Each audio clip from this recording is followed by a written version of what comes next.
Aujourd'hui, dans le nouvel épisode de Demain est durable, j'ai le grand plaisir d'accueillir Iliane Moundib. Comment tu vas, Iliane? Ouais, très bien, et toi? Bonjour Antoine, merci d'être là. Je suis très content de pouvoir participer, du coup, merci pour l'invitation.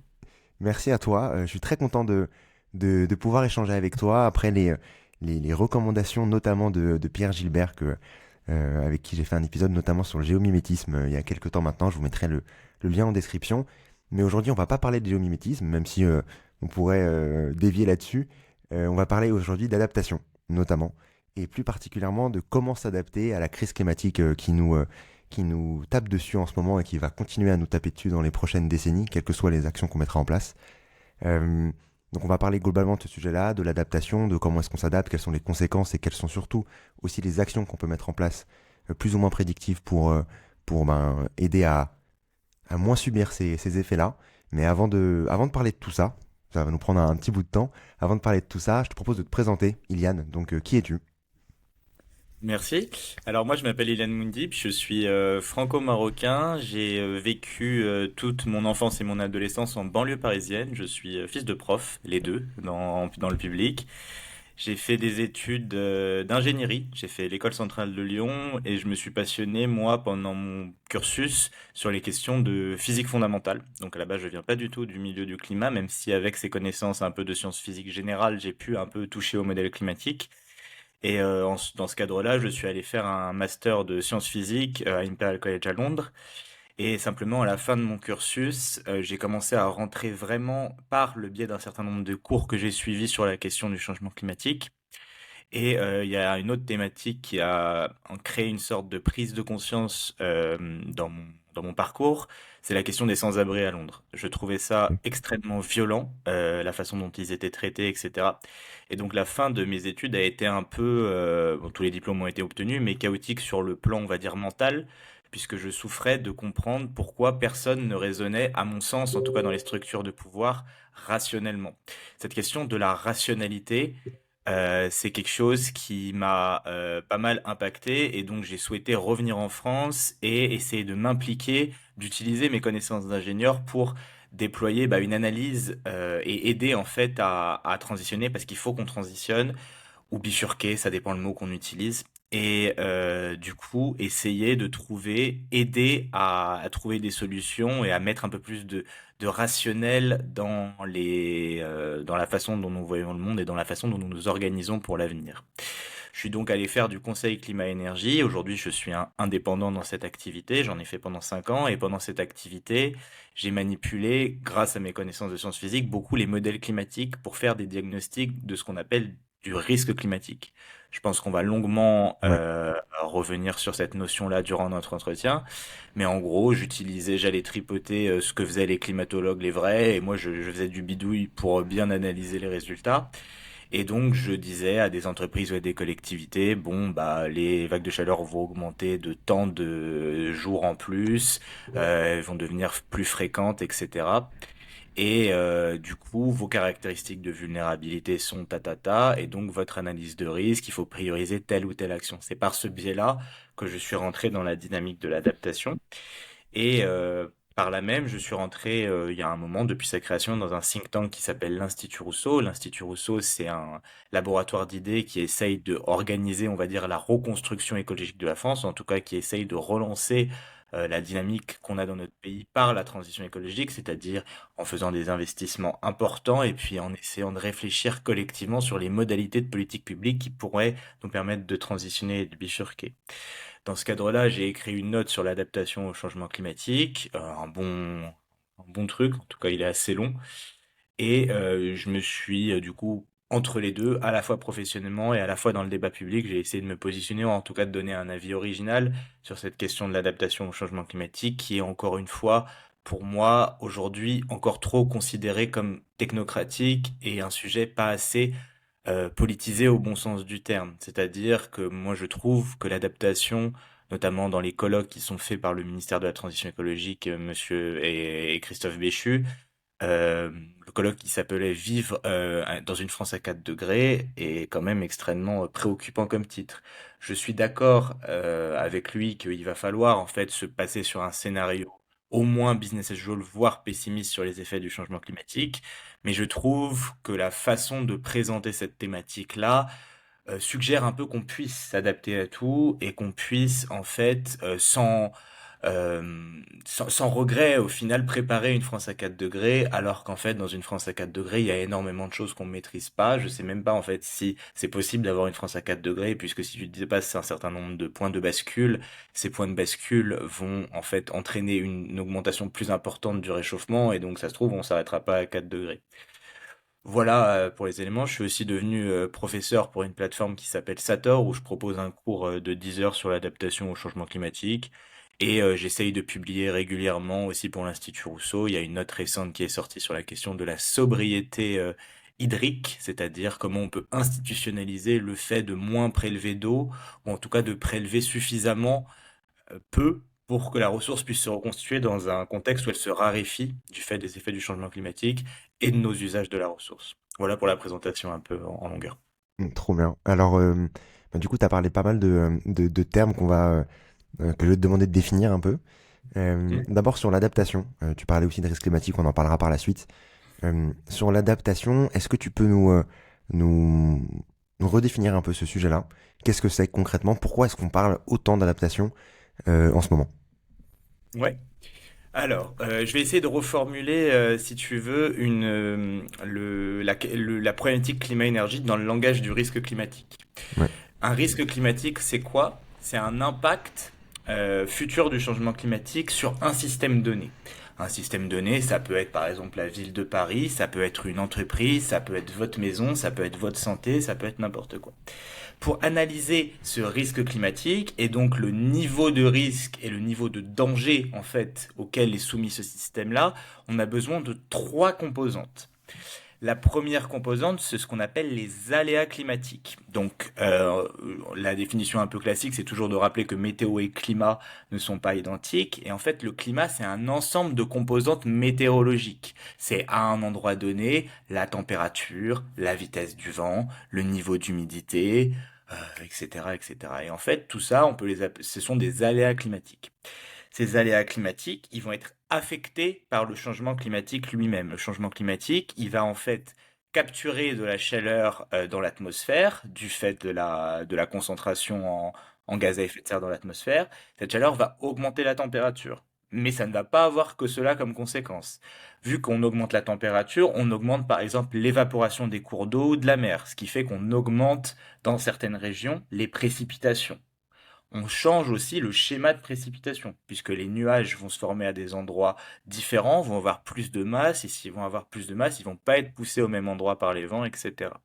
On change également l'évaporation, pas uniquement des cours d'eau, mais aussi des sols, de l'eau qui est contenue, c'est l'eau verte. Et donc, tu augmentes avec le changement climatique aussi, en théorie, ou en tout cas sur certaines régions, la sécheresse des sols.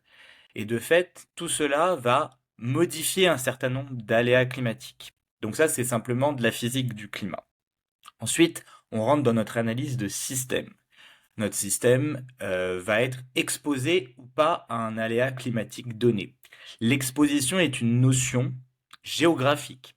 C'est-à-dire que je vais caractériser mon exposition aux vagues de chaleur selon ma localisation géographique. Je ne vais pas avoir une augmentation du nombre de jours de vagues de chaleur équivalent au Groenland et en France. D'accord?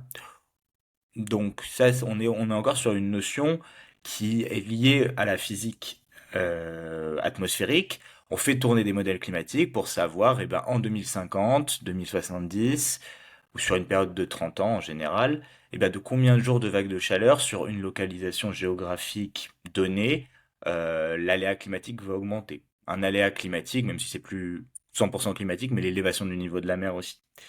Et la dernière caractéristique qu'on met en cause, c'est la question de la vulnérabilité. La vulnérabilité, c'est les caractéristiques intrinsèques de système qui vont faire que le risque va se matérialiser de façon plus ou moins forte. Un exemple de caractéristique de vulnérabilité, par exemple pour la ville de Paris, eh ben, c'est par exemple l'âge de la population, c'est-à-dire bah, les populations les plus vulnérables aux effets des vagues de chaleur vont être les populations les plus âgées ou les plus fragiles. Une des populations auxquelles dont on parle jamais dans les vagues de chaleur, c'est les sans-abri. Les sans-abri, c'est extrêmement difficile de subir des vagues de chaleur. C'est encore pire qu'en hiver, souvent, puisque bah, tu as des défis, tu ne peux pas euh, euh, t'abriter. Et il y a des difficultés aussi d'accéder à l'eau. À Paris, on a pas mal de fontaines publiques, mais dans plein d'autres villes, c'est beaucoup plus compliqué d'avoir accès à l'eau ou à des douches, etc.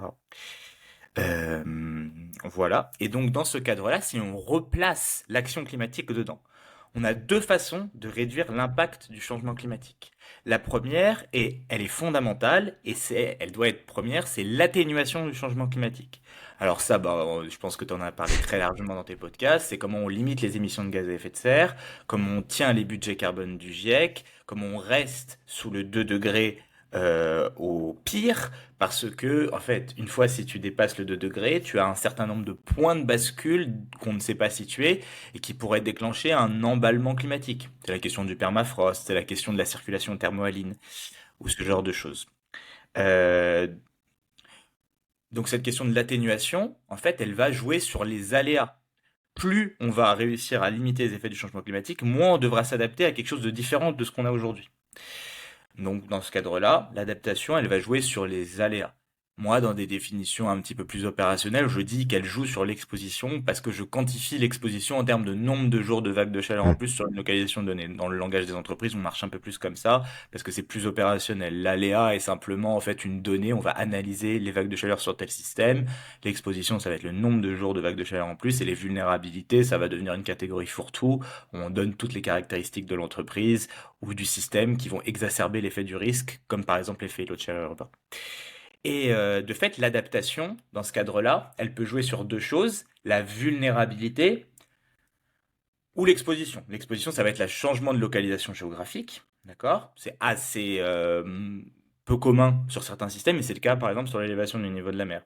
Et l'adaptation, elle va essayer de limiter la vulnérabilité du système. Elle va essayer du coup, bah, par exemple, de rafraîchir les villes d'autres façons, en les végétalisant. Elle va essayer de préparer notre tissu urbain à des précipitations plus intenses, à des inondations en le rendant perméable. C'est la question de la ville éponge, etc. Et donc l'action climatique, reformulée dans le langage du risque, elle a deux caractéristiques.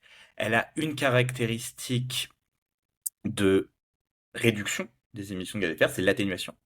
Et une caractéristique d'adaptation à son conséquence, c'est l'adaptation. Et si on articule tout ça et qu'on peut donner un troisième terme, mais on va pas essayer de surcharger conceptuellement cet entretien, c'est la résilience. La résilience, pour moi, c'est la conjonction des deux. Notre résilience climatique, c'est s'adapter et atténuer. Un dernier petit élément aussi extrêmement important pour l'adaptation, c'est qu'on n'a pas le choix. Le changement climatique a une caractéristique fondamentale, c'est qu'il est irréversible. Irréversible, ça veut dire quoi? Ça veut dire que si aujourd'hui on arrête tous d'émettre des gaz à effet de serre, eh ben, les conditions de température, d'humidité, etc. de l'année 2022, 2023, 2024 sont en quelque sorte la nouvelle norme. Le changement climatique ne revient pas en arrière. C'est-à-dire qu'une fois qu'on aura arrêté nos émissions de gaz à effet de serre, on aura arrêté la dérive, mais on aura arrêté la dérive à, là je sais plus, en France on est déjà à 1,7 degré à peu près, ou 1,9, je sais jamais sur ces données-là, 1,7 disons, et ben on gardera 1,7. On va pas faire moins 1,7 dans l'affaire. Après, il y a toutes les solutions effectivement que peut-être Pierre a pu développer de géomimétisme qui Mm. permettent un peu de refroidir en rajoutant de la séquestration carbone, en rajoutant des puits de carbone, etc. Mais voilà pour à peu près la reformulation et ce que c'est l'adaptation. Donc elle est nécessaire, on n'a pas le choix. Plus on atténuera, moins on aura à en faire, mais on va forcément devoir en faire. Si on veut un peu un exemple, bah, l'été 2022, en fait, c'est la nouvelle norme, avec ses conditions de sécheresse, d'humidité, ou les inondations du Pas-de-Calais, on va être confronté, même si on arrive à avoir une action climatique complètement bouleversée demain et qu'on tient nos objectifs, eh ben, on va quand même devoir gérer des inondations plus importantes dans le Pas-de-Calais, des étés avec une ressource en eau qui est raréfiée, et tout ce genre de, et puis puis des canicules très importantes en été. Et plus on ira loin, plus ça sera difficile à gérer. Comment est-ce qu'on fait pour concrètement, avant de parler justement de ces différents aléas, des expositions en France à la vulnérabilité plus concrètement sur certains systèmes, euh, tu parlais juste avant de justement de ces risques climatiques-là, de la manière dont tu pouvais les conceptualiser ou en tout cas tu pouvais retranscrire à une entreprise ou à une région, etc. Comment est-ce qu'on fait concrètement quand on est un territoire pour savoir si on est exposé ou pas, vulnérable ou pas par rapport à tel ou tel aléa climatique? Ouais. Euh,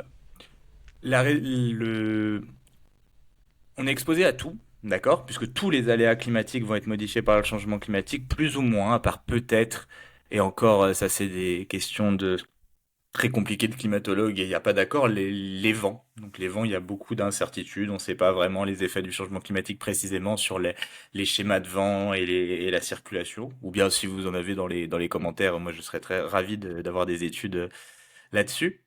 En fait, quand on est un territoire, on va faire une analyse où on va choisir un certain nombre d'aléas climatiques qui nous semblent pertinents. Je peux les citer.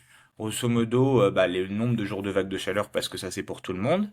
Les précipitations extrêmes, d'accord. Le niveau les projections d'inondation aussi. C'est assez simple hein, de passer enfin simple conceptuellement, c'est beaucoup plus difficile scientifiquement de passer de précipitations importantes à un niveau d'inondation. Il y a trois types d'inondations.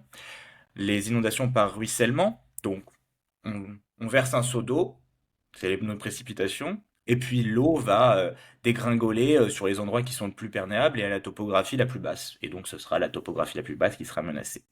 Ensuite, on a un deuxième type d'inondation, c'est les inondations par gonflement. C'est-à-dire que vous avez un excès d'eau, soit du ciel, soit parce que on a une crue des fleuves ou des cours d'eau. Et donc en fait, toutes les zones aux alentours de ce cours d'eau peuvent être inondées et tu as des caractéristiques qui vont renforcer les effets de cette inondation. C'est notamment l'artificialisation des abords des cours d'eau qui fait en fait comme une hémorragie sanguine, c'est-à-dire y a rien pour absorber autour, donc quand ça déborde, ça ruisselle ensuite et c'est un peu difficile. Et la dernière typologie d'inondation qu'on peut avoir, c'est les inondations par remontée d'eau des nappes. C'est-à-dire quand les nappes sont pleines, et ben l'eau finit par remonter et donc vous pouvez avoir des inondations dans ce cadre-là. Autre aléa climatique qui est possible de prendre en compte, mais ça, du coup, ça dépendra, c'est la question de la sécheresse. La sécheresse peut être modélisée par un niveau d'humidité des sols ou par un indicateur qu'on va appeler, qui n'est pas un indicateur 100% climatique, qui est l'indicateur de stress hydrique. Le stress hydrique, c'est un rapport entre la disponibilité d'une ressource en eau sur un endroit, une surface géographique, donc un certain nombre de mètres carrés de territoire, et les consommations de ce territoire en termes d'eau. L'eau, ça c'est très important à comprendre, c'est une ressource locale. L'eau de votre robinet, par exemple si on est en Île-de-France, elle est pompée dans la région Île-de-France. D'accord? Et ensuite, quand elle part par vos toilettes, etc., en fait, elle est retraitée et puis relancée ensuite dans les fleuves d'Île-de-France ou dans des endroits, en tout cas à proximité. L'eau est une ressource locale. C'est pour ça que quand vous avez une sécheresse très forte, vous pouvez avoir plus d'eau au robinet et vous devez du coup ravitailler un certain nombre de territoires avec de l'eau en bouteille. Ça s'appelle de l'adaptation réactive pure, c'est-à-dire on n'a pas réfléchi avant et donc on répond à la catastrophe parce qu'il faut bien que les gens puissent au moins avoir de l'eau pour boire ou pour cuisiner et pour éventuellement se laver. Les autres indicateurs, ensuite, vont dépendre du territoire en lui-même. Un indicateur important, c'est l'élévation du niveau de la mer pour les territoires littoraux, c'est-à-dire revoir en fait le zonage des zones qui vont être potentiellement impactées par cette élévation du niveau de la mer. Pour les territoires de montagne, ça va être aussi la question de l'enneigement, d'accord? Donc des usages aussi qui sont faits de la montagne, la diminution du niveau d'enneigement, etc. Pour les territoires de forêt, on va en avoir plusieurs. On va avoir des indicateurs un peu compliqués là de santé forestière, c'est-à-dire pour une essence, dans telles conditions climatiques, est-ce qu'elle survit? Ça, c'est extrêmement compliqué parce que les modèles, là, on rentre, on fait plus que on fait pas que du climat, là, on fait de la biologie, etc. Donc, c'est vraiment quelque chose d'assez compliqué à modéliser. Et puis les feux de forêt, enfin les départs de feu, qui sont une conjonction de plusieurs indicateurs, des vagues de chaleur, de la sécheresse et certaine intensité de vent qui vont transporter ces éléments-là. Et ensuite, voilà, donc en fait, selon le territoire, on prend nos trois indicateurs chaleur, précipitation, sécheresse, et ensuite, pour certains territoires spécifiques, on rajoute des indicateurs. On utilise la science du climat les modèles climatiques pour savoir de combien de jours les vagues de chaleur vont augmenter ou quelles zones sont exposées à des inondations importantes. Et ensuite, on liste un certain nombre de caractéristiques de vulnérabilité ou d'exposition. Ces caractéristiques, ça va être souvent des caractéristiques d'aménagement du territoire. La Ok. première caractéristique qu'on retrouve dans quasi toutes les analyses de vulnérabilité de risque climatique, c'est l'artificialisation des sols. Pourquoi? Parce qu'un sol artificialisé va avoir une caractéristique déjà sur les inondations de ruisseler, donc rendre le risque d'inondation beaucoup plus matériel. Il va avoir du coup, vu qu'il a une caractéristique de ruisseler, il appauvrit les sols en dessous, qui peuvent pas absorber d'eau, et surtout c'est des sols qui ne sont pas vivants, et des sols qui ne sont pas vivants sont incapables de retenir de l'eau, d'accord? Ou beaucoup moins. Et ensuite, dans les villes en particulier, les surfaces artificialisées, particulièrement noires, sont des surfaces qui vont générer un phénomène qu'on appelle l'îlot de chaleur urbain, qui est simplement le fait qu'en fait, quand vous avez une surface noire, il n'y a rien qui réfléchit, tout est absorbé, et si tout est absorbé, l'énergie lumineuse devient de la chaleur. Et donc, en fait, de ce fait-là, en ville, vous pouvez avoir des différentiels de température de quasi 10 degrés entre la température à une altitude plus forte ou par rapport à la forêt de Fontainebleau, par exemple, dans Paris, et donc avoir une caractéristique d'exposition ou de vulnérabilité, encore une fois, ça dépend des définitions qu'on utilise, plus importante. Et donc, en fait, tout l'idée pour un territoire, ça va être d'utiliser la science du climat pour avoir les chiffres précis des effets des aléas climatiques, et donc caractériser l'exposition à ces aléas, et ensuite faire une liste des catégories de vulnérabilité. Et ces vulnérabilités, on peut plus ou moins les quantifier. On essaye de les mettre dans une échelle de quantification.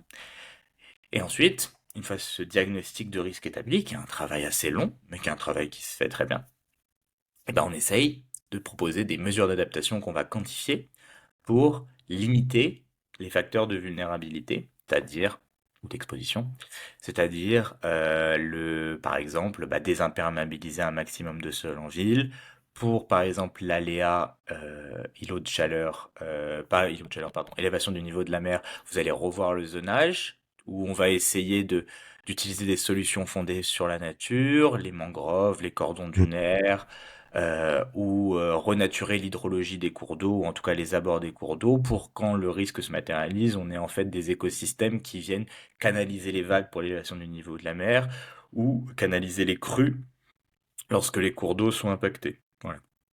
Donc Concrètement, c'est quand on regarde, tu parlais juste avant des mesures un peu de vivre en France sous plus 4 degrés par exemple. En effet, bon, c'est sur des extrêmes assez élevés, même si en effet il faut je vais pas dire rester alerte sur le fait qu'en effet ça peut potentiellement arriver hein, par rapport à ce que tu disais aux différents points de bascule. Comment est-ce qu'on est actuellement, avant de parler des exemples que tu as commencé à amorcer sur voilà les villes, etc.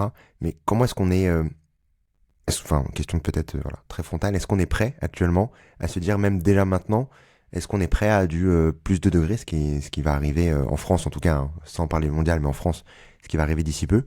Est-ce qu'on est prêt déjà pour ça, avant de se dire, est-ce qu'on est prêt pour du plus 4 plus 3, etc.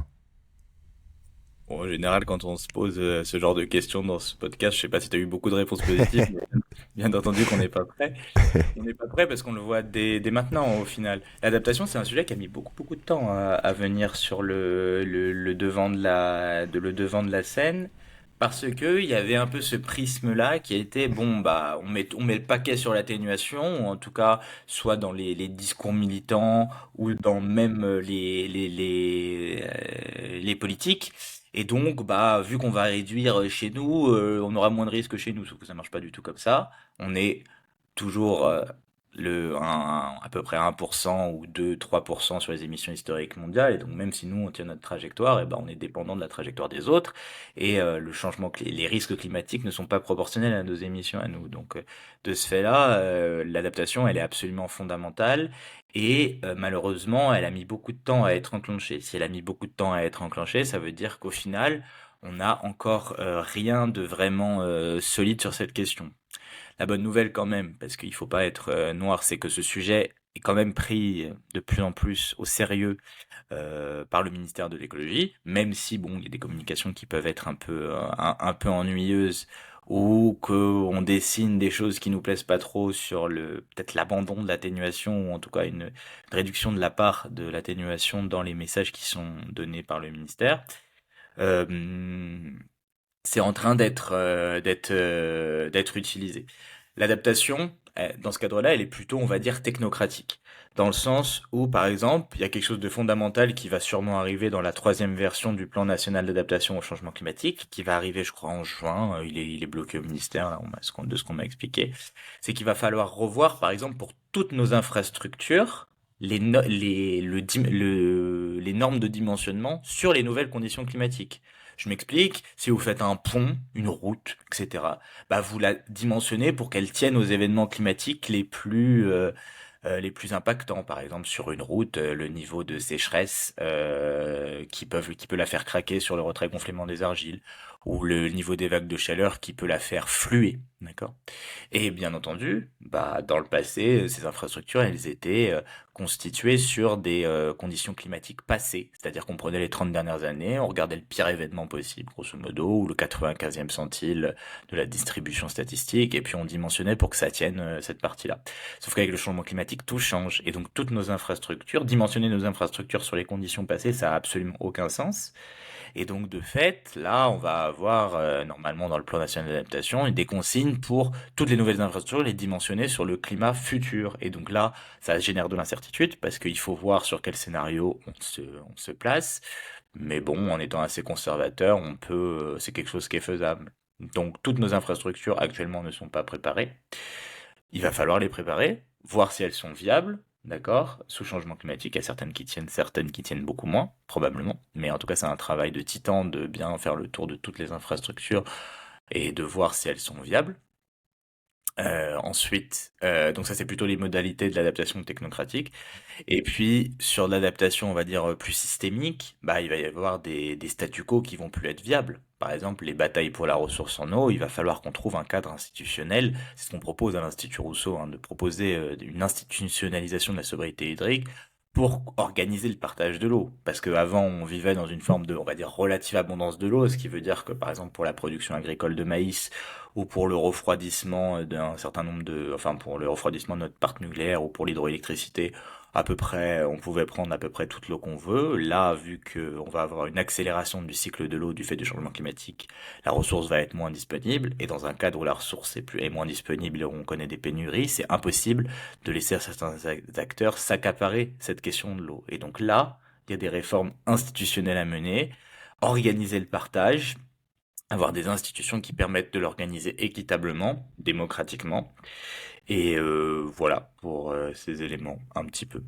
Il y a plusieurs typologies d'adaptation, vraiment quelque chose d'assez techno Ouais. et quelque chose d'assez systémique qui remet en cause le statu quo et qui pour moi va dans le sens aussi de la bifurcation qu'on doit opérer pour être plus résilient ensemble en tant que société. Il y a vraiment ces deux aspects-là. Pour moi, là, le seul aspect qui commence un peu à être traité par le ministère, c'est plutôt cette forme d'adaptation technocratique, mais il en manque encore tout un bout et il faut aller plus vite aussi sur cette adaptation techno. Sur, sur la France plus particulièrement, par rapport aux différentes... est-ce qu'il y a des zones qui sont plus, disons, vulnérables que d'autres? Enfin, là, au début, j'allais poser la question, est-ce qu'on est vulnérable en France? La réponse est oui. Mais la question est de savoir sur quoi, concrètement. Est-ce qu'il y a des zones qui sont plus vulnérables que d'autres? Et surtout, quels sont les systèmes qui sont les plus vulnérables euh, dans ces, disons, j'imagine, je sais pas, je donne l'exemple par exemple d'une ville, on avait fait un, un échange avec Alexandre Florentin, donc sur Paris, Paris à 50 degrés. À l'époque, je vous remettrai le lien aussi. Est-ce que, bon, j'imagine que les villes sont impactées, mais est-ce qu'il y a d'autres types de régions, je sais pas, les industries, l'agriculture, etc., sur lesquelles il faut vraiment comprendre l'impact du changement climatique sur ces différents systèmes? Ouais, je vais peut-être te donner quatre Ouais. exemples, si tu veux, pour de choses aussi qui sont un peu moins Oh. classiques. C'est certains territoires, notamment nos territoires, nos forêts, nos montagnes, nos outre-mer et nos Ouais. littoraux. Ils vont être touchés en fait par le changement climatique de façon beaucoup plus importante que d'autres typologies de territoires, parce qu'ils ont des caractéristiques de vulnérabilité particulières, notamment du fait de leur organisation. Un chiffre hyper important, on va commencer par les forêts, Quand tu parles de qui est l'organisation, dramatique. ça veut dire quoi? compte tenu de leur organisation? Ah bah, je vais donner des Ouais. exemples. C'est par exemple l'usage de la montagne qui est très très canalisé sur une seule forme d'industrie hyper dépendante du niveau d'enneigement, bah, c'est le ski du coup, alors qu'on va avoir moins d'enneigement et du coup tu as des modalités de maladaptation, les canons à neige. Mais par exemple sur la question des forêts, bah, en France c'est assez dramatique parce que la santé de nos forêts se dégrade rapidement, la faute à un changement climatique qui va en fait beaucoup trop vite pour les écosystèmes. Nous, en tant qu'humains, humaines, on arrive à avoir de l'adaptation réactive tout de suite ou de s'organiser un peu différemment. Les écosystèmes n'ont pas ce choix-là. Les écosystèmes, ils sont, on va dire, si on fait un parallèle très maladroit avec les infrastructures, c'est pareil. Ils sont dimensionnés sur les conditions climatiques passées, en tout cas pour y vivre. Et donc, quand les conditions climatiques changent, et ben, il y a un certain nombre d'écosystèmes qui vont mourir ou qui ne pourront pas s'adapter.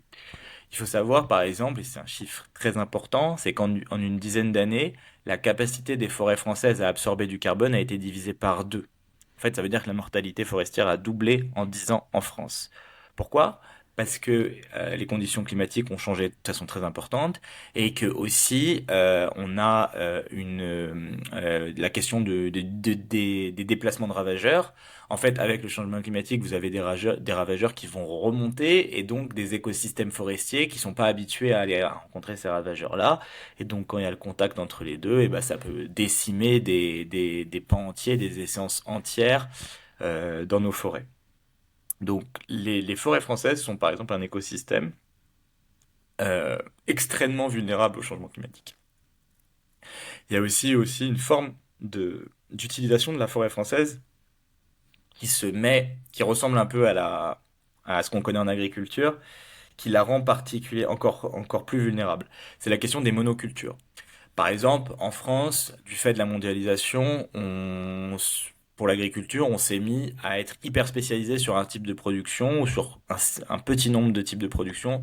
Par exemple, le maïs. Ces productions sont homogènes génétiquement, ce qui fait que quand un ravageur passe, il ravage tout.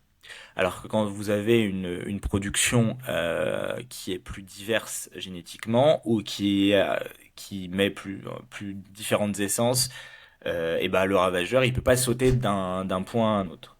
Ces caractéristiques d'homogénéité, elles permettent des rendements très importants, par exemple pour le maïs, dans le cadre des conditions climatiques stables, mais quand c'est plus stable, c'est la catastrophe.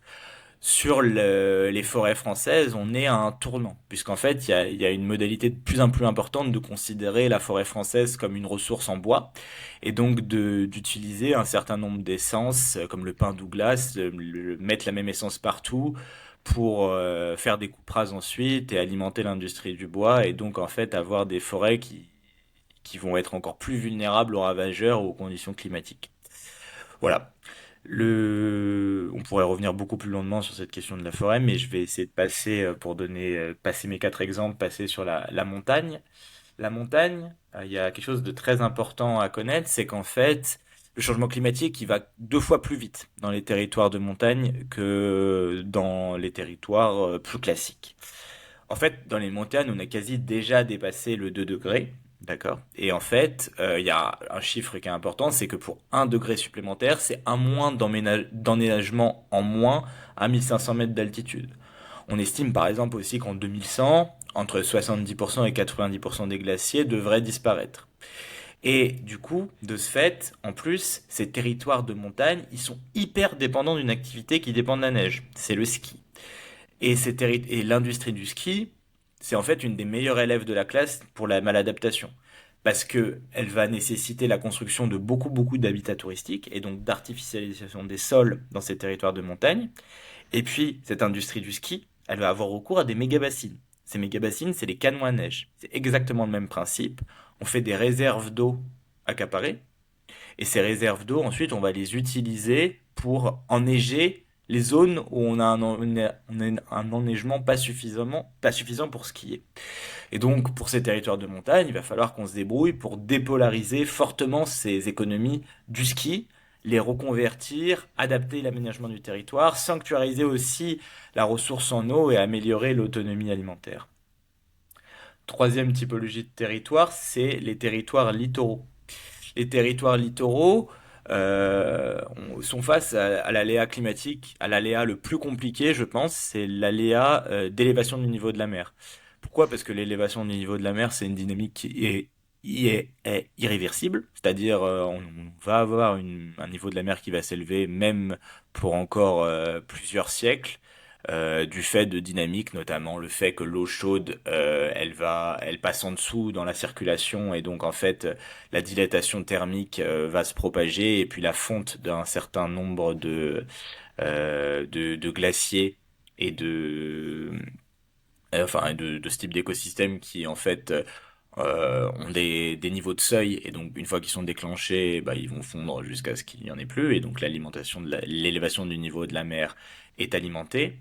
Et à côté de ça, on a une dynamique complètement contraire à la résilience, c'est-à-dire qu'on a de plus en plus de concentration d'habitation sur ces zones littorales parce que bah, nos villes sont constituées sur les littoraux et parce qu'il y a aussi une industrie touristique qui a besoin de forte affluence sur ces littoraux. Et donc en fait, c'est des territoires qui sont particulièrement sensibles parce que avec l'élévation du niveau de la mer, on aura des intrusions marines plus importantes, des submersions plus importantes. Ces submersions, elles peuvent mettre en danger les populations, mais elles peuvent aussi avoir des conséquences sur l'autonomie alimentaire et l'autonomie hydrique de ces régions. Notamment, bah, quand l'eau de mer rentre dans les terres, elle salinise les sols et les ressources d'eau, de surface, mais surtout d'eau souterraine. Et donc, ça devient impropre à l'agriculture. Et également, il y a des questions très prégnantes sur l'habitabilité de ces territoires et le fait de rajouter bah, soit des digues qui sont la solution de maladaptation quasi par excellence et même des écosystèmes qui permettent de réduire les vagues. Le problème, c'est que la dynamique d'élévation du niveau de la mer, elle est engrammée pour un certain nombre d'années. Et également, l'élévation du niveau de la mer marche par seuil, ce qui veut dire qu'aujourd'hui, on se prépare à environ une élévation du niveau de la mer à la fin du siècle de 1 mètre. Ça peut aller très vite à 1,50 m, 2 mètres, à cause de dynamiques non linéaires sur lesquelles je peux revenir, mais je pense que c'est un peu long à expliquer. Mais par exemple, nos voisins hollandais, belges ou anglais se préparent à des niveaux d'évaluation de la mer de plus de 2 mètres parce qu'il y a des scénarios euh, que le GIEC appelle peu probables mais à fort impact qui peuvent mener à ce type d'élévation. Notamment si on dépasse un certain nombre de seuils. Plus on ira loin dans le changement, plus on aura de chances de dépasser ces seuils-là, que les scientifiques ont beaucoup de mal à positionner correctement. De même, et pour terminer sur le quatrième exemple, les territoires d'outre-mer sont particulièrement vulnérables parce que ce sont les territoires les plus pauvres de France, d'accord? Et ce sont des territoires où en fait on a aussi énormément de populations qui vivent sur les littoraux. Et du coup, ils sont menacés par l'élévation du niveau de la mer, mais c'est aussi des territoires qui sont en zone cyclonique, et le changement climatique va avoir pour conséquence d'augmenter au moins de ce qu'on connaît l'intensité de ces cyclones.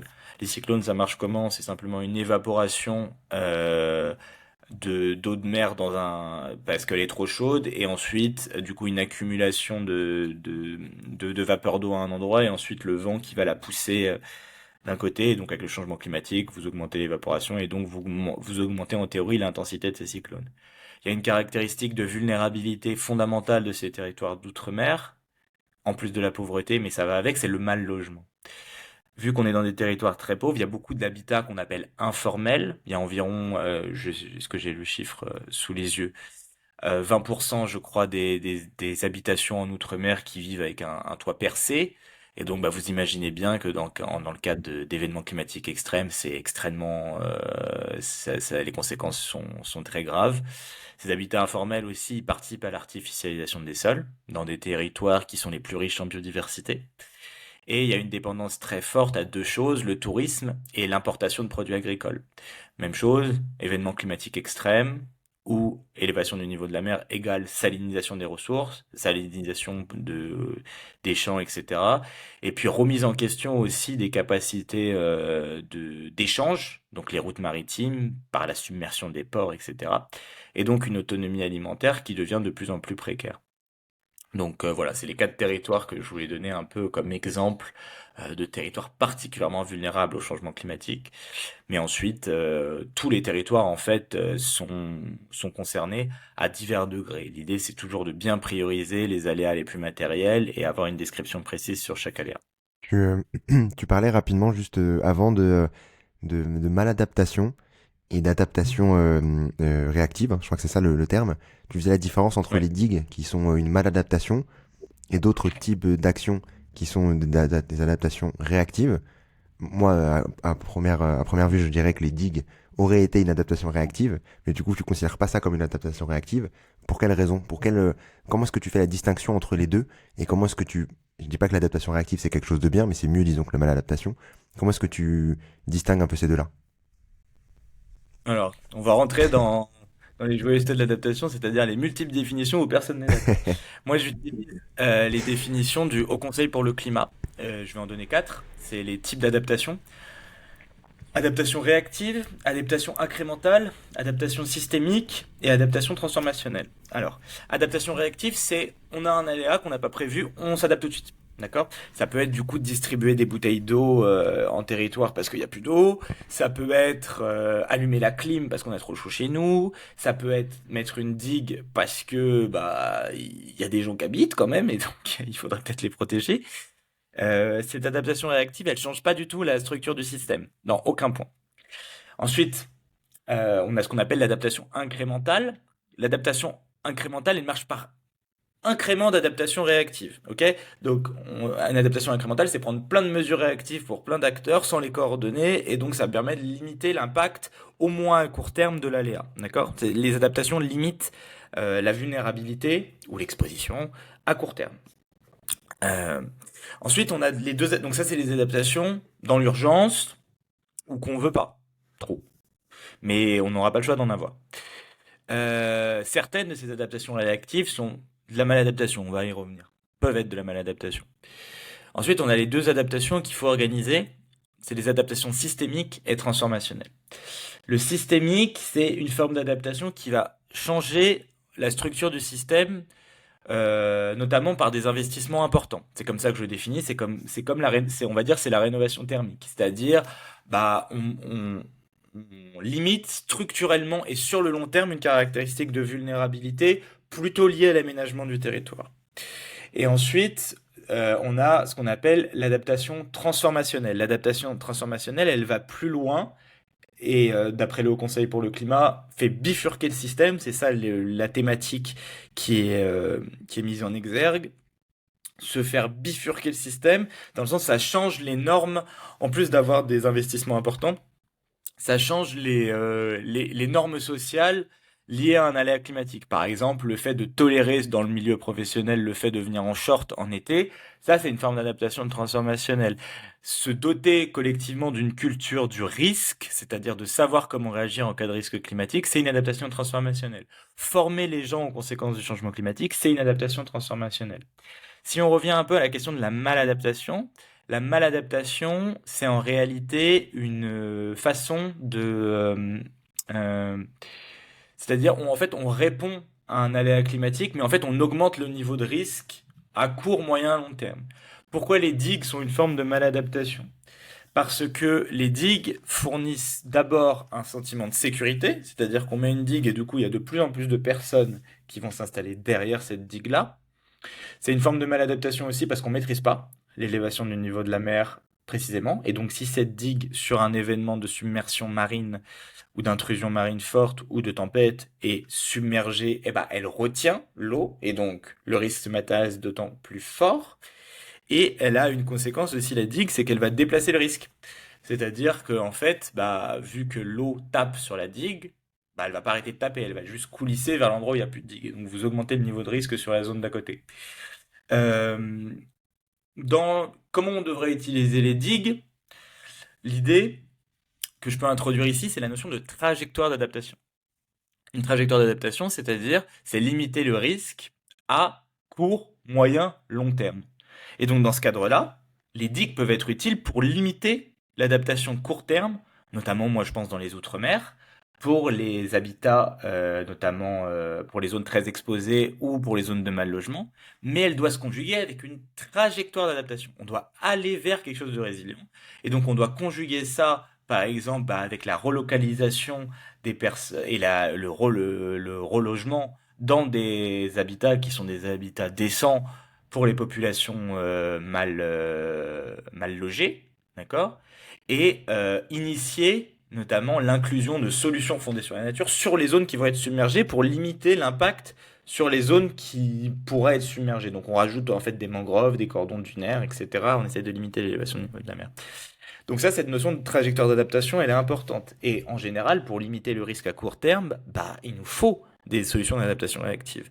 Mais si on reste que sur des solutions d'adaptation réactive ou incrémentales, qui est un ensemble du coup d'adaptation réactive, eh ben on va faire de la maladaptation dans tous les sens et on va avoir une adaptation qui va être anarchique dans le sens où bah, si tout le monde s'équipe de climatisation, au final, ça va être de climatisation individuelle, bah, tout le monde aura plus froid chez soi, très bien, sauf que les villes vont être encore plus invivables parce que la climatisation, et c'est ça sa caractéristique de fondamentale, c'est un frigo inversé, elle recrache de l'air chaud dehors. Donc c'est une source de chaleur locale qui va alimenter l'effet de chaleur urbain. Donc voilà un peu sur ces éléments un peu conceptuels liés à Non, l'adaptation. euh, ok, très bien. Donc du coup, si on prend un peu disons, de recul, donc tu parlais de l'outre-mer, des forêts, des montagnes, etc.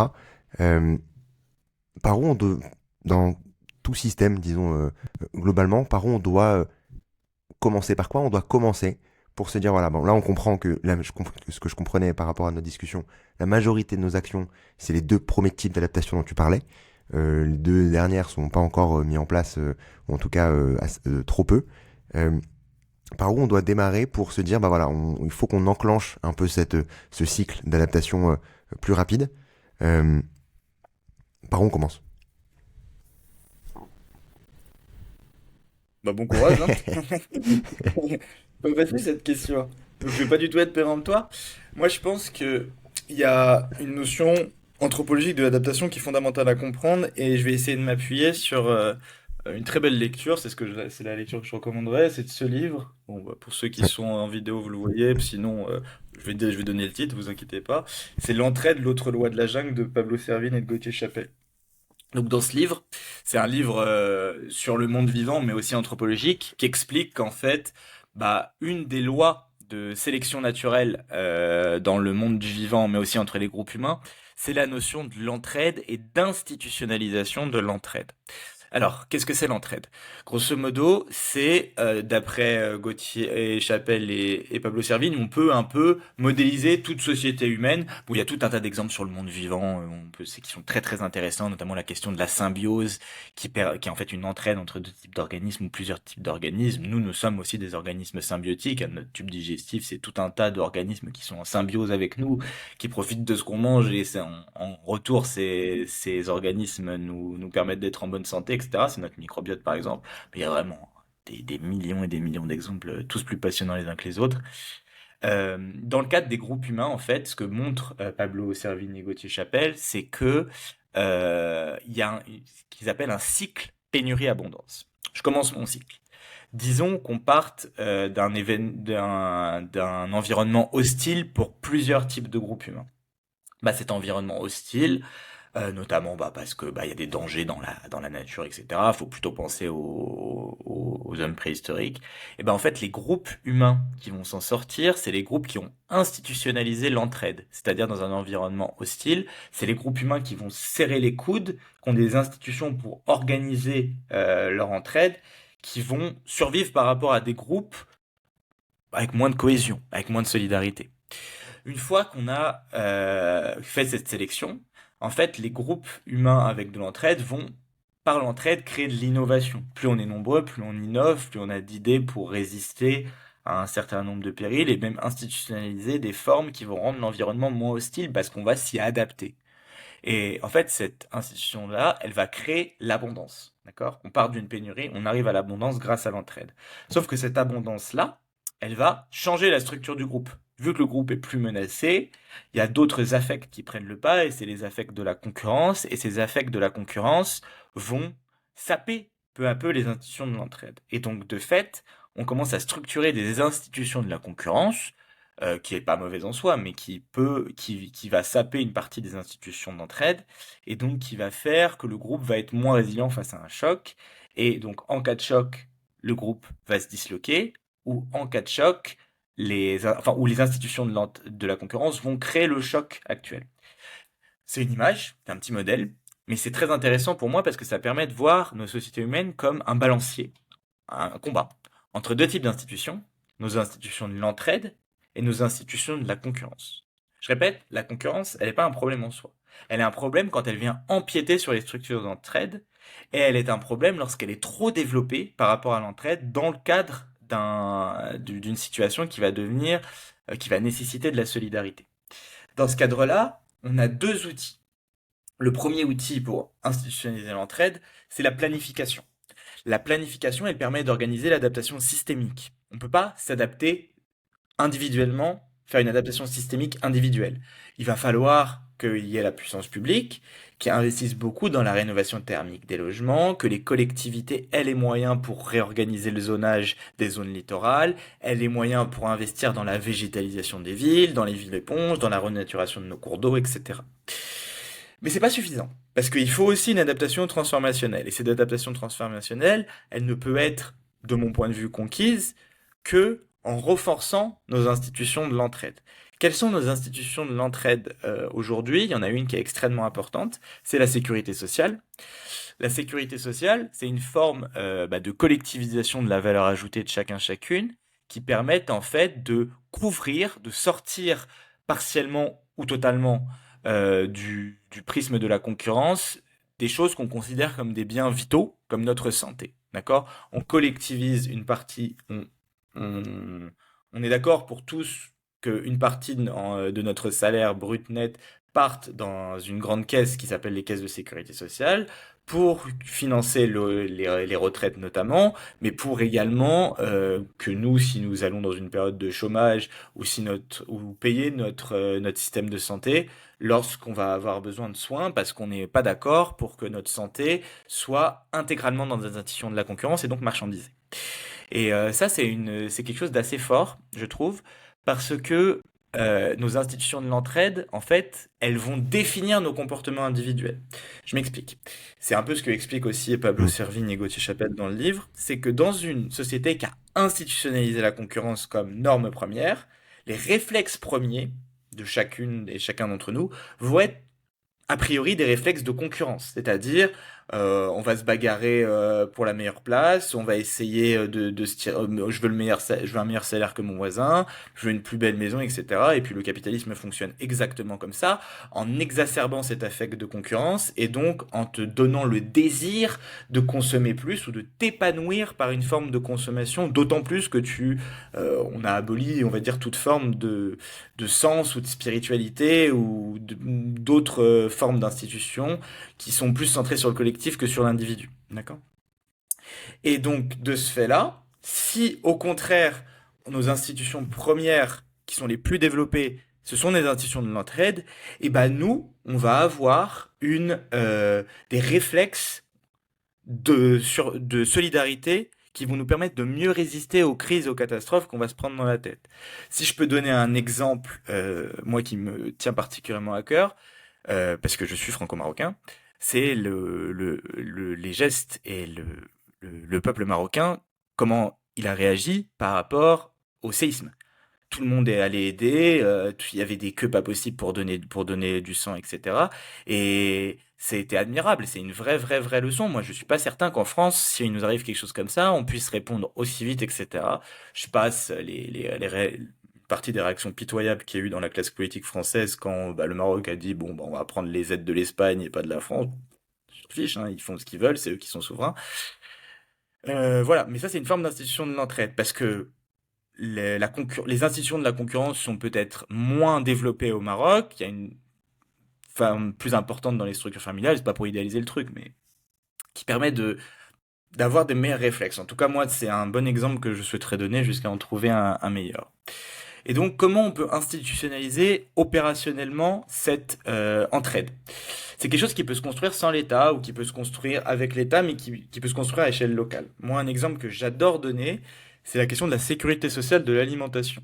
La sécurité sociale de l'alimentation, elle marche exactement sur la même logique que la sécurité sociale actuelle, mais elle essaye d'étendre son paradigme à un autre bien commun qui est l'alimentation. Pourquoi c'est super puissant? Donc dans sa version nationale, en fait, on aurait toutes et tous sur notre carte vitale ou sur une nouvelle carte vitale, c'est une carte vitale de sécurité sociale de l'alimentation, 150 euros par mois. Ces 150 euros, on ne pourrait le dépenser que chez des producteurs qui sont, et productrices, qui sont conventionnés par des caisses locales de sécurité sociale. Exemple, en fait, vous avez déjà ça sur votre carte vitale, normal, vous ne pouvez dépenser l'argent, la monnaie marquée que vous avez dans votre carte vitale, que chez des médecins conventionnés. Parce qu'ils ont passé des diplômes, parce qu'ils ont fait un bon paquet d'études pour être là devant vous, et donc ils sont compétents, et donc ils ont le droit d'accéder à l'argent de cette sphère marchande, enfin de cette autre sphère économique qui marche sur une logique différente de la marchandise, que de la concurrence, et donc voilà, on s'est organisé autrement pour sortir la santé de la marchandisation. Comment on fait du coup pour notre sécurité sociale de l'alimentation? Eh ben en fait on ferait des caisses locales. Ces caisses locales, démocratiquement, on voterait pour un certain nombre de critères de conventionnement, c'est-à-dire je conventionne des producteurs si ils sont à moins de 10, 20, 30 kilomètres de chez moi, si ils ont des types de production qui permettent d'initier ce qu'on appelle l'hydrologie régénérative, ou des pratiques agroécologiques, de l'agroforesterie qui préserve les haies, qui laisse les terres en jachère, etc. Ça, démocratiquement, on le conventionne. Et donc, dans la caisse sociale de sécurité sociale alimentaire, par exemple, de Paris 12e, et ben moi, chaque mois, je pourrais aller dépenser mes 150 euros chez ces producteurs-là. Et du coup, j'aurais mes produits que j'aurais choisis dont j'aurais choisi les critères, en fait, de ce que je mange. Et de fait, en fait, je crée un marché pour les marginaux. D'accord? Marginaux dans le sens marginalisés par la grande distribution. C'est aussi très en vogue avec la question des agriculteurs qu'on a connue, en tout cas sur ce mois de février. Voilà, ça permet en fait de créer une alternative au système. Et surtout, et c'est ça qui est très puissant, c'est que ça pousse l'existant à se mettre aux critères de conventionnement. Parce que moi, je ne pense pas que la grande distribution veut se passer d'un marché où chaque citoyen, citoyenne ait 150 euros sur la carte. Et donc, elle va, de fait, privilégier si elle ne veut pas, en tout cas, être dépassée ou perdre des parts de marché trop importantes, voire mourir, elle va devoir se mettre à ces critères de conventionnement. Et donc ça, c'est une solution qui est, moi, je trouve super efficace et avec vraiment beaucoup de potentiel.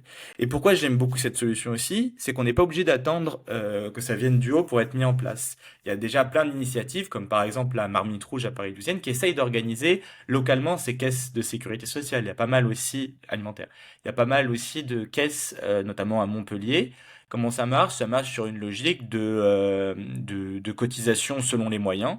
Chacun des membres de la caisse met, on va dire, entre 1 et 20 euros et reçoit, c'est l'opération baguette magique, 4, 5 baguettes de pain. Et donc, grosso modo, de façon volontaire, les personnes qui ont un peu plus d'argent cotisent un peu plus et les gens qui en ont moins peuvent payer moins et avoir plus que ce qu'elles ont mis en valeur monétaire.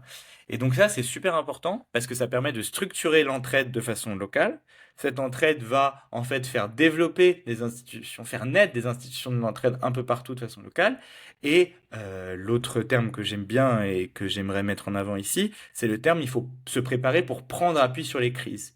Quand tu fais face à une crise, quand tu sors d'une crise, en fait c'est le moment où nos sociétés sont le plus prêtes à changer en profondeur, à bifurquer. Parce qu'on se pose plein de questions, parce que tout est à terre, parce qu'il faut reconstruire. C'est exactement dans ce cadre-là que s'est constituée la sécurité sociale. C'est en 1945, avec Ambroise Croizat et le Conseil national de la résistance, où on a en fait socialisé, créé notre plus puissante institution de l'entraide dans une France ruinée, et on a initié ce qu'on appelle une forme de démocratie sociale. C'est pas un mot galvaudé. Démocratie sociale, ça veut dire qu'en fait les caisses de sécurité sociale à Libération ne sont pas gérées par l'État, c'est géré par les travailleuses et les travailleurs eux-mêmes, et c'est géré selon un principe de proportionnalité. Les gens qui prennent les décisions des rémunérations des caisses, qui sont une unification en fait de plein de caisses interprofessionnelles, et ben c'est trois quarts les salariés et un quart les membres du patronat. Et donc en fait, c'est une forme d'auto-organisation et de ce qu'on appelle démocratie sociale, c'est-à-dire démocratiquement, on choisit d'organiser toute une sphère de l'économie selon des principes d'intérêt général. Et c'est quelque chose que moi, je pense être qui est génial si on pouvait le développer sur l'alimentation. Et une fois qu'on est parti dans cette logique-là, bah, c'est interminable, hein. Pourquoi pas en faire une sur le logement? Pourquoi ne pas en faire une sur la redirection écologique, c'est-à-dire bah, les emplois qu'il faut qu'on transforme, bah, pourquoi pas mettre notamment les employés par exemple des centrales à charbon sous sécurité sociale, ou de l'aviation sous sécurité sociale pour les faire transitionner par exemple vers le ferroviaire, une partie du personnel qui fait de la construction neuve vers la rénovation thermique.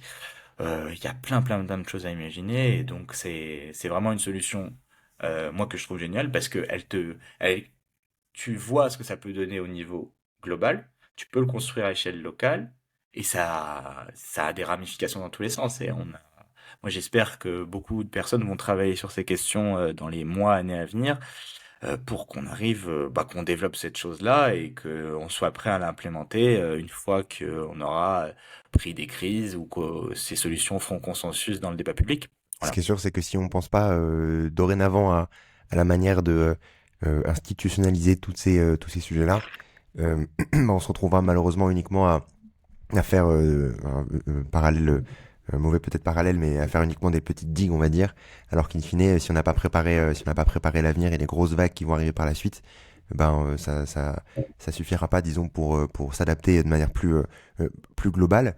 Euh, donc je mettrai bien entendu hein, le lien du livre dans la description, un livre ultra pertinent, d'autant plus pour rapport au sujet qu'on a aujourd'hui, qu'on discute aujourd'hui. Si je reviens juste de manière plus précise peut-être sur les actions, disons, à court terme, là je suis pas dans les questions de fin, mais je me restais sur l'adaptation, euh, sur les actions à court terme donc on pourrait mettre en place, donc on comprend, faut commencer à penser et à travailler en tout cas à cette entraide, et à prendre un peu ce recul-là pour le mettre un peu dans toutes les, les, les pans de la société et de tout ce qu'on peut faire là-dessus. Par rapport à l'adaptation, disons, là on n'est plus dans le réactif, mais les mesures qu'on peut mettre, que il faudrait mettre en place dès maintenant pour augmenter, enfin limiter notre vulnérabilité, d'une part. Et je voulais aussi te poser une autre question parce que les deux sont un peu liés. J'y pense maintenant, donc je te la pose pendant que j'y pense. Euh, Quel est le système qui est le plus vulnérable, en fait? Et donc j'imagine que peut-être c'est sur celui-ci. Je sais pas si c'est l'eau. Enfin, tu vois, je parle de système au global. Je sais pas si pour toi l'eau égale un système, mais sur quoi on doit travailler en premier, peut-être, et comment travailler sur ces sujets-là. Alors, la question est très large, donc je vais essayer de la réduire.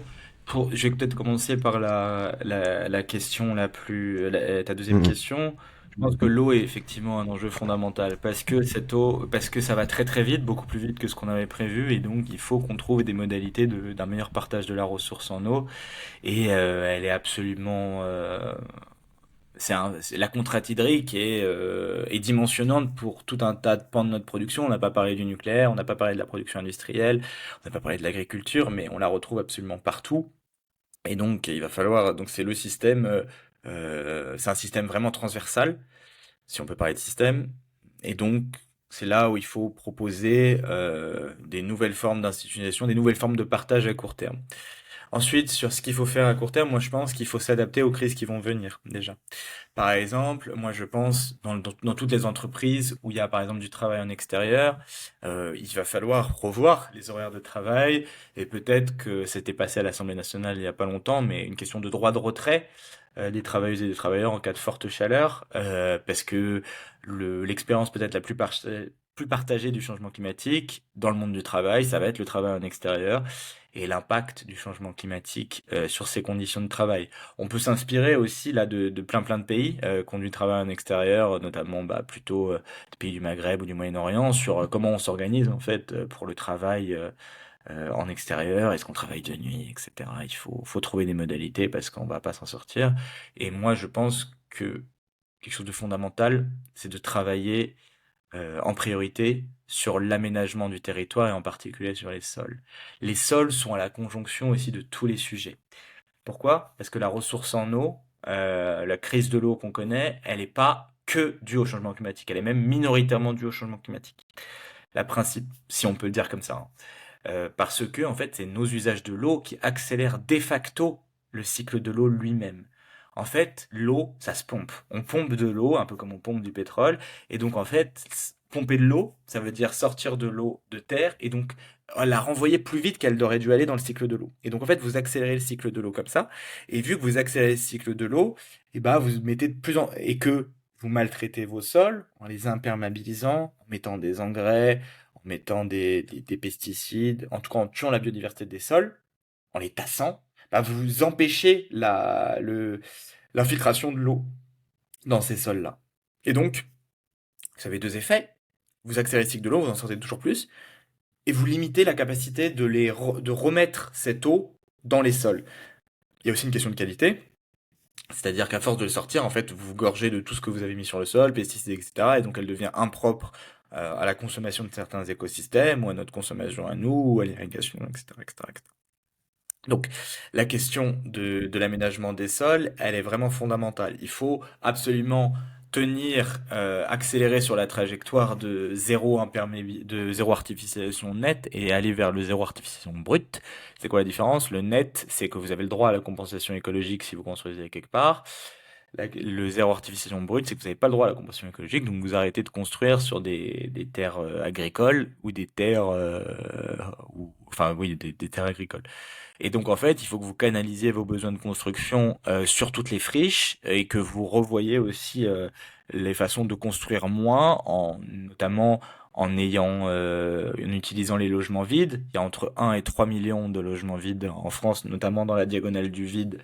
Faut pas l'appeler comme ça, mais en tout cas dans les territoires au centre de la France, où il y a une densité de population assez faible. Il faut qu'on arrive à utiliser ces logements-là, notamment en essayant de repeupler et de déconcentrer des villes comme Paris.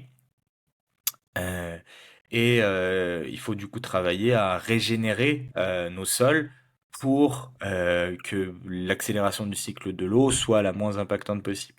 Donc voilà, pour résumer, le système le plus vulnérable, on peut prendre la question de l'eau, parce qu'elle est vraiment transversale à toutes, sur la question de l'adaptation au changement climatique. Et donc les deux mesures à prendre très rapidement, c'est gérer les crises, c'est-à-dire se préparer en fait sur les normes de travail, sur les prochaines années à ce que vont être les vagues de chaleur, ce que vont être les inondations, etc. Et deux, essayer au maximum de désimperméabiliser les sols, pour limiter l'effet îlot de chaleur urbain, pour améliorer l'hydratation des sols et donc limiter la crise de l'eau autant qu'on peut et limiter les effets des inondations et des précipitations extrêmes sur nos villes en particulier. Voilà, si je peux prioriser, je prioriserai comme ça, je pense. Avant de passer aux questions de fin, j'en parlais avec Oriane Clostre dans un ancien épisode, je vous mettrai le lien en description, de la biodiversité notamment. Est-ce que ces sujets de biodiversité sont également pris en compte je parlais pas du sujet d'adaptation avec Oriane, hein, d'autres sujets plus sur biodiversité, entreprise, etc. Mais vu qu'on parle beaucoup de climat, d'adaptation climatique, au changement climatique, etc., est-ce que la biodiversité est aussi prise en compte dans ces mesures d'adaptation, dans les perspectives qu'on peut avoir en France ou pas? Tous ces sujets sont croisés, c'est une question systémique. Notre meilleur allié en fait pour nous adapter, c'est ce qu'on appelle les solutions fondées sur la nature. Donc c'est par exemple les mangroves, les cordons dunaires pour limiter l'élévation du niveau de la mer. C'est renaturer l'hydrologie des cours d'eau, c'est-à-dire remettre les écosystèmes, les roseaux, etc., qui permettent de limiter les débordements de fleuves. C'est remettre de la biodiversité dans la ville, plus d'arbres, plus de végétation, de la biodiversité aussi liée à des écosystèmes aquatiques, des marais urbains, etc. Avoir une forme de traitement de nos cours d'eau qui ne soit pas aveugle à ces questions de biodiversité. Il faut que nos cours d'eau soient les plus diversifiés possibles en termes d'écosystèmes et que nous ne soyons pas dans une trajectoire de prédation sur tous les écosystèmes naturels. Et puis, il faut les aider à s'adapter, ces écosystèmes. Il n'y a pas le choix. Les forêts aussi, c'est absolument fondamental. Genre, si on n'adapte pas correctement nos forêts au changement climatique, là, il y a un exemple qui est vraiment très parlant. L'ONEF travaille sur ce qu'on appelle les forêts mosaïques. Les forêts mosaïques, c'est des forêts où, en fait, on aurait une suite de petits îlots uniformes, mais dans la globalité de la forêt, on aurait des futaies réguliers, des zones qui seraient des zones de test de migration assistée. On mettrait de nouvelles essences, on verrait comment elles se comportent dans le système, des zones de prolifération naturelle, des zones liées pour l'exploitation du bois, etc. Voilà, grosso modo, de faire des forêts les plus biodiverses possibles en faisant des îlots euh, de, d'écosystèmes homogènes. Et en fait, par ce biais d'îlots, on arriverait à un écosystème qui est résilient. Et c'est absolument fondamental, puisqu'en fait, ça joue sur les trois bouts, hein. Ça joue sur la biodiversité, notre atténuation au changement climatique et notre adaptation. Donc effectivement, la biodiversité, on la retrouve à chaque point de nos questions de risque climatique, d'adaptation, et on la retrouve aussi sur la question des risques climatiques, parce que vous pouvez, quand vous faites du risque climatique, ça s'arrête jamais, parce que vous pouvez faire des risques à 2, 3, 4 bandes, c'est-à-dire les effets du changement climatique sur un écosystème, ou les effets de la destruction de la biodiversité, les effets de la destruction de la biodiversité. Biodiversité, c'est un terme extrêmement large, hein, mais il faudrait Hmm. donner des exemples beaucoup plus concrets, mais qui va avoir un impact sur la protection, par exemple la destruction de mangroves qui vont faire que quand les tempêtes ou l'élévation du niveau de la mer vont être plus importantes, et bah on va ressentir ça de façon d'autant plus importante. Ou bien l'exemple de base, hein, c'est les sols, hein. Pesticides, ça va tuer la biodiversité des sols, et donc vous avez moins de rétention, et donc de facto, vous avez besoin de plus d'irrigation, et si vous avez besoin de plus d'irrigation, vous avez besoin de plus de prélèvements, de confiscation de la ressource en eau, etc., etc., etc.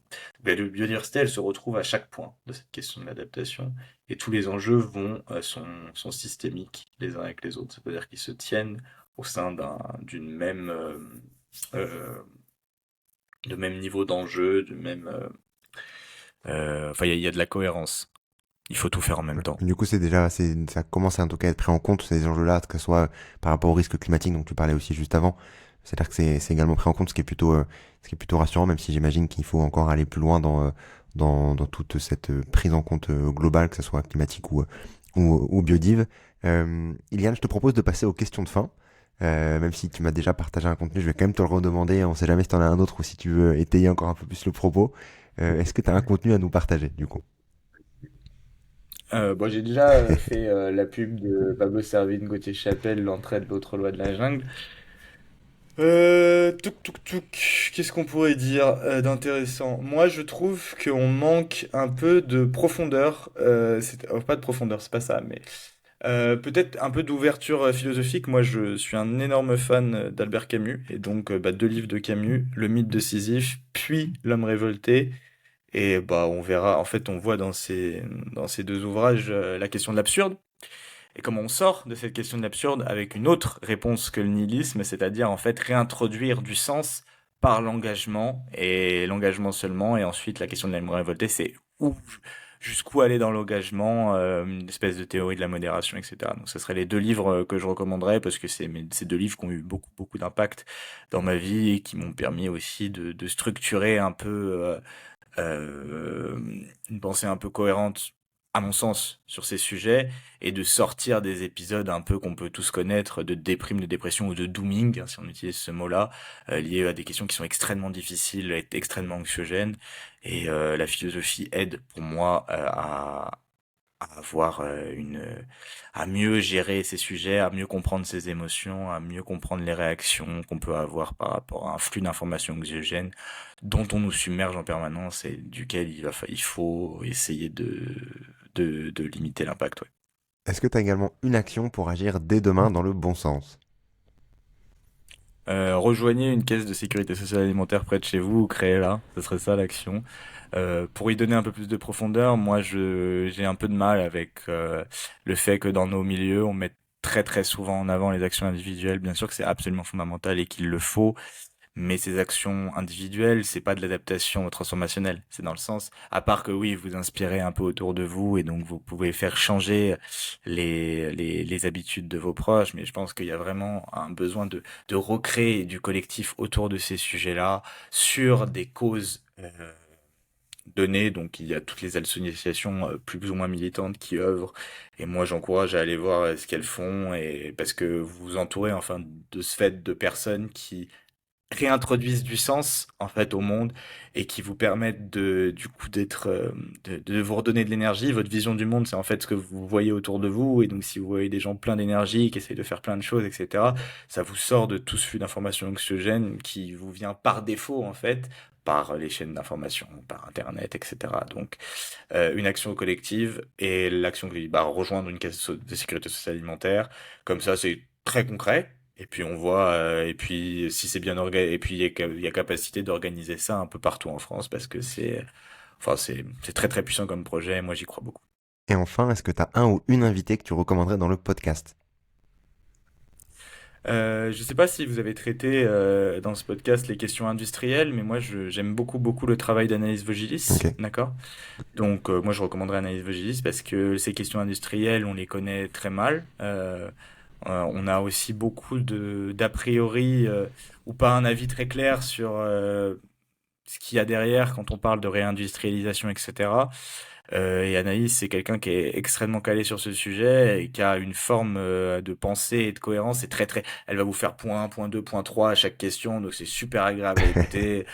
On en ressort plus intelligent. Donc voilà, moi, je recommanderais Anaïs Vogilis qui a vraiment un prisme sur les questions industrielles et qui les lie de plus en plus à cette question écologique, question climatique et même un peu d'adaptation probablement. Donc, voilà, c'est Anaïs que je Trop recommanderais. bien, moi je la contacterai. Merci beaucoup, Iliane, une nouvelle fois pour ton temps. Merci pour tout ce que tu nous as partagé sur l'adaptation. C'est plus clair, heureusement, après notre échange aujourd'hui et à très bientôt.